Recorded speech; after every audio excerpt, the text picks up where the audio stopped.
Here we go. Let's talk about the first lab. I want to tell you exactly what I want to see you do. The lab is conservation of momentum.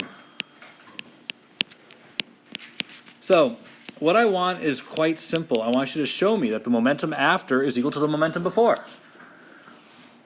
And in this case, the momentum after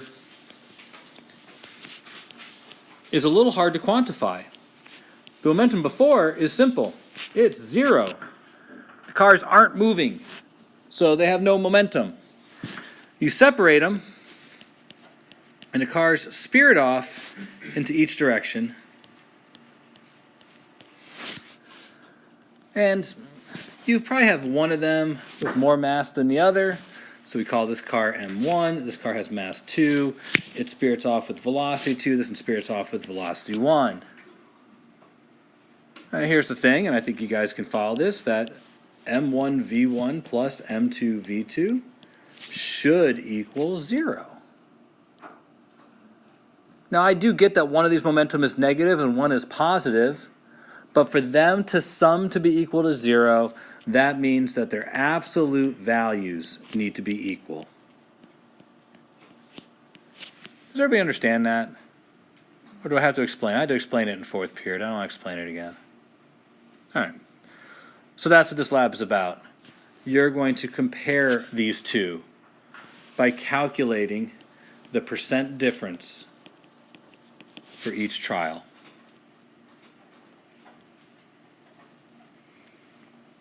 Here's the hard part. How do you know if they're equal? I mean, by definition, they're equal if their percent difference is 0, but it is very unlikely that you're going to get a percent difference of 0 on most of these. So what's your threshold for assuming they're the same? 1% low enough? 5%? 12%? You will have to decide what you feel is an appropriate threshold to be able to say or justify that they are the same. You will have to decide.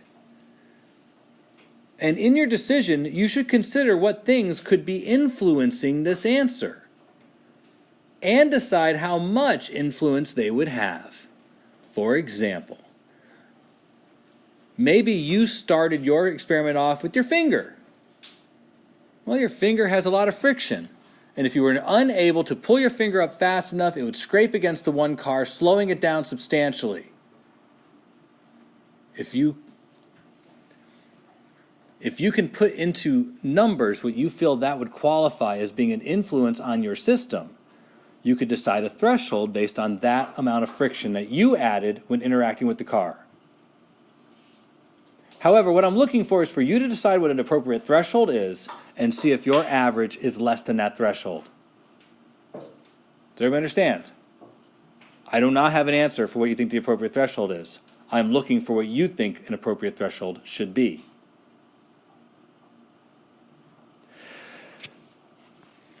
Now, we didn't measure velocity.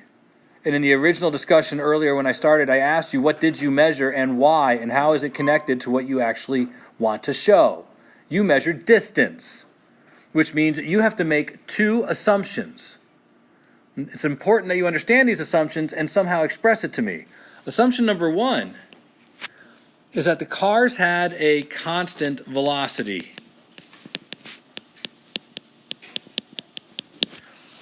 It's an important assumption that you're making. If the cars were accelerating, we would be unable to calculate their velocity or in any meaningful way know what their velocity was.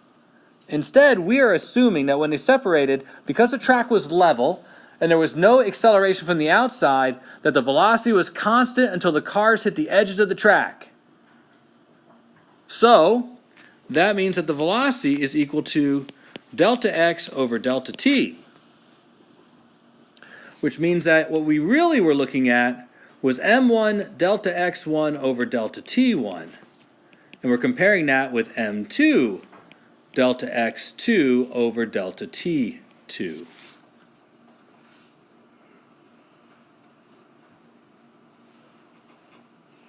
And hoping that the velocity was constant so we could make that substitution. Assumption number 2. We are assuming that by trial and error, we were eventually able to find the point where the cars moved to the edges of the track in the same amount of time. Meaning, each car traveled its respective distance in the same amount of time. Which would mean that for this, our actual comparison doesn't involve the time. That's an assumption.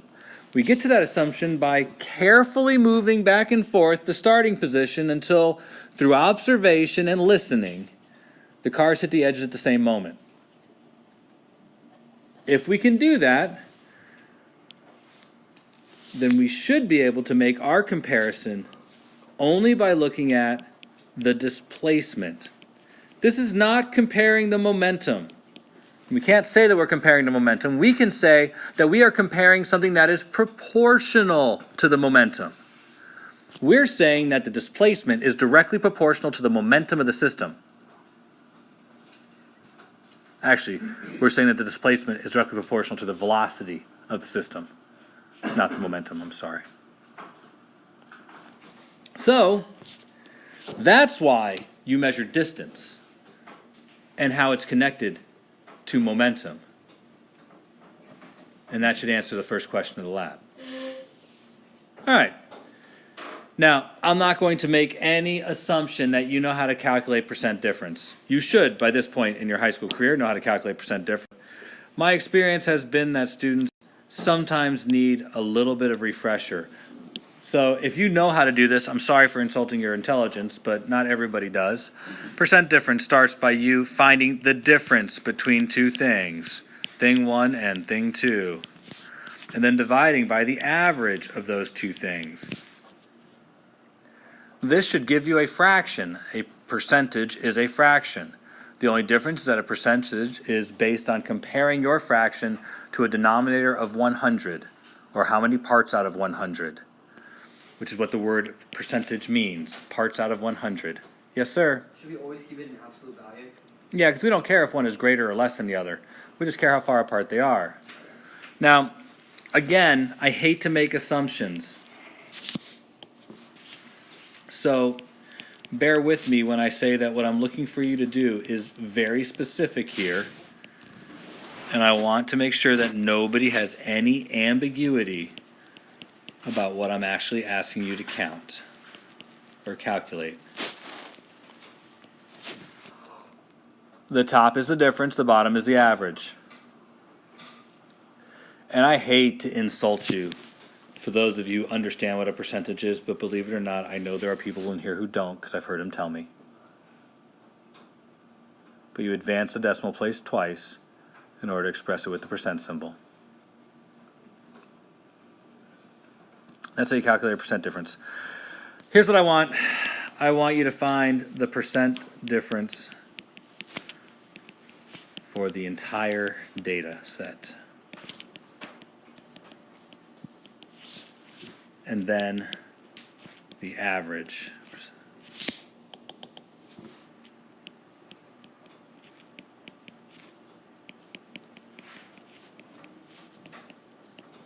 So find the individual percent differences and then find the average across the whole lab. So you just find the average of all the percents. 2, why don't you look for a trend? I don't know if you're going to see this or not. I'm interested in finding out the answer though. And what I'm looking for is very specific for this trend. When the cars are of much different mass, do you get a higher percent difference? Do I have to say that again? I don't know the answer to this question. I'm looking to see if there's a big influence here. Rolling friction is supposed to be small and shouldn't be a factor, but when one car becomes very massive compared to the other, there's a lot more friction in the track on the one car. So what I want to know is when, say, M1 becomes much less than M2, does the percent diff increase? That's what I want to know. I'm sure you guys have the data to help with this. Show me. Does everybody understand what I'm asking for you to do? All right. Lab 1. I think it's a pretty easy lab. There's no graphs. The math is easy. Not a whole lot to do there. Let's go to part 2. Or lab 2.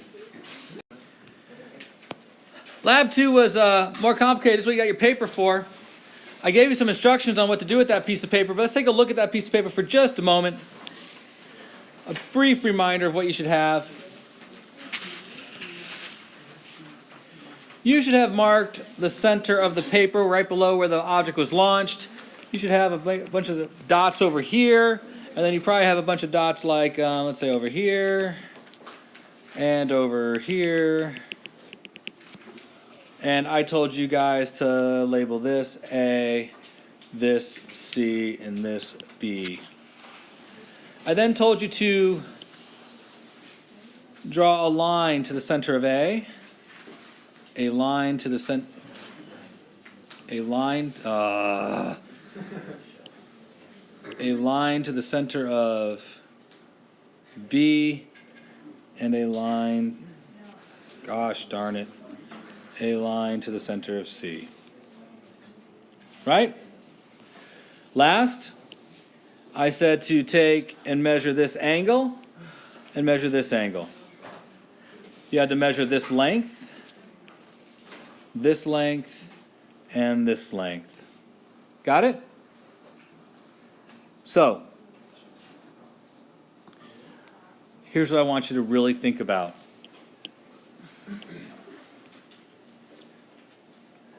Move all that away for a minute.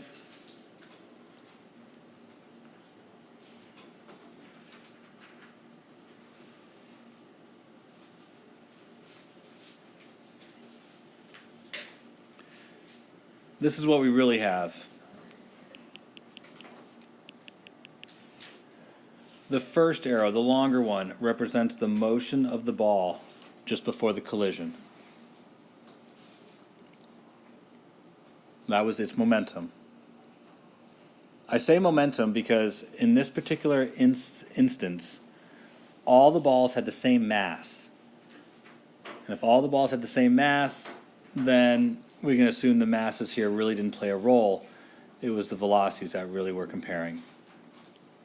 After the collision, one of them went this way, one of them went that way. These were the two velocities that resulted after the collision. Therefore, these are the two momenta that resulted after the collision.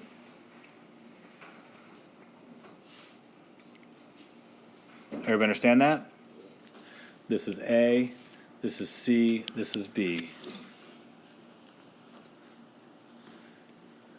Now, let's see if I can do this. Look at just C for a minute. The object has momenta along this line and momenta perpendicular to this line. Correct? So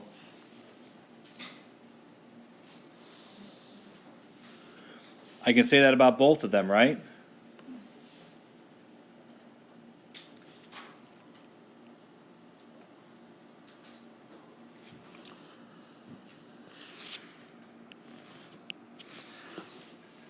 When you're finding the sine and cosine, you are finding these individual momenta.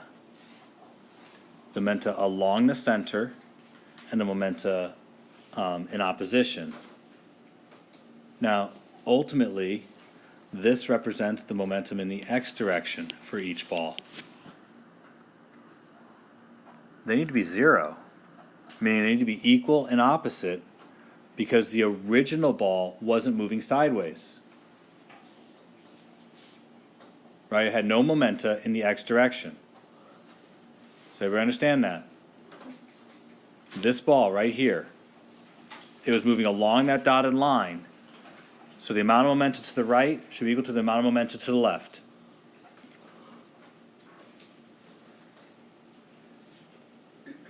Also, this blue one is the momenta in the y direction. This other blue one is also the momenta in the y direction. Those two should add up to equal the total momenta that A had.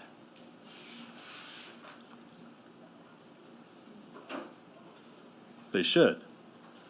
Momenta is conserved. In a two-dimensional collision, if one object was moving before the collision, that's the momentum of the system. So our system should still have the same momentum after the collision, which means is all along the y direction. Now, there are a couple of things that we are assuming here.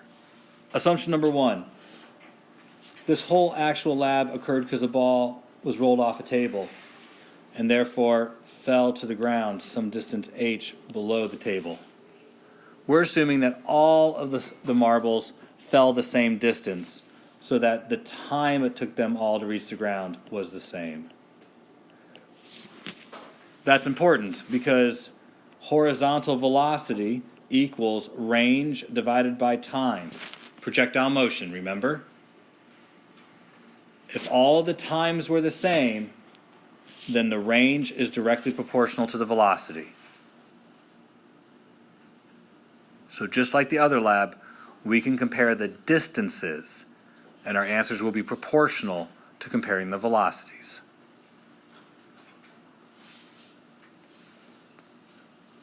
That okay? Need to say it again? All right. Now, I gave you a method for finding all the distances out on the board. It had to do with sines and cosines and all that. You guys who hate sines and cosines and all of that, let me step back through all this for just a minute and show you something you could do instead that might be easier. Maybe not, but you could not do any trig and probably get the same answers. Your actual lab looks a little different than this. It looks like that. You could slap a ruler down and carefully draw a perpendicular line from here to there. And draw another perpendicular line from here to there. Has to be perpendicular. You need to be careful to make sure it's perpendicular. And just measure this length and compare it to this length. They should be the same. Finding the angle and computing the cosine and sine actually adds a layer of error, because you're just trying to get these distances.